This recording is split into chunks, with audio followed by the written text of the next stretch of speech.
చెమ్మ చిక్కుడు ఇవి కొంచెం బాగా ముదిరాయి. ఇవి లేతగా ఉన్నప్పుడు మనం వండుకునే వాళ్ళం కూర గింజ కట్టకుండా వండుకోవాలన్నమాట.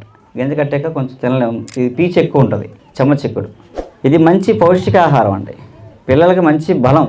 మా వాడు బాగా పొడుగ్గా ఎదగాలి, మా వాడు బలిష్టంగా ఉండాలి, ఇంకా నీరసం ఎంతన్నా నీరసం అంటున్నాడండి, కొంచెం ఆడితే అలసిపోయి కాలు పీకేస్తున్నాయి అంటున్నాడని అంటాడు. ఇలాంటి వాళ్ళకి చెమ్మ చిక్కుడు కూర పెట్టండి సంవత్సరానికి ఒకసారి అయినా, అద్భుతంగా సెట్ అయిపోతారు. ఇప్పటికీ గిరిజనులు తింటున్నారు. వాళ్ళ అదృష్టవంతులండి గిరిజనులు ఆ ప్రాంతంలో ఉన్నందుకు. మనం ఒకప్పుడు అల్లులోనే ఏదో ఉరబడి చేద్దామని పట్టణంలో పోయాం. మనం కాంక్రీట్ జంగిల్ కట్టేసుకున్నాం. మనకి ఇప్పుడు మార్కెట్లో కనిపించే కనిపిస్తే 25 రకాలు లేదా 30 రకాల కూరగాయలు ఉంటాయి, అంతేనండి. సంవత్సరం అంతా మనం చూసుకుంటే ఎప్పుడు చూసినా అదే వంకాయలు, అదే టమోటాలు, అదే ఎరకాయలు, అదే వంకాయలు, అదే ఆనపకాయలు, అదే శనగల దుంపలు అవుతాయి. ఏదైనా ఒక 25 రకాలు ఉంటాయి. అదే గిరిజన ప్రాంతంలో వాళ్ళకి వండుకోవడానికి కూరగాయలకి ఎన్ని రకాల కూరగాయలు తెలుసు మీకు? 350 రకాల పైచిలుకు కూరగాయలు ఉన్నాయి వాళ్ళకి.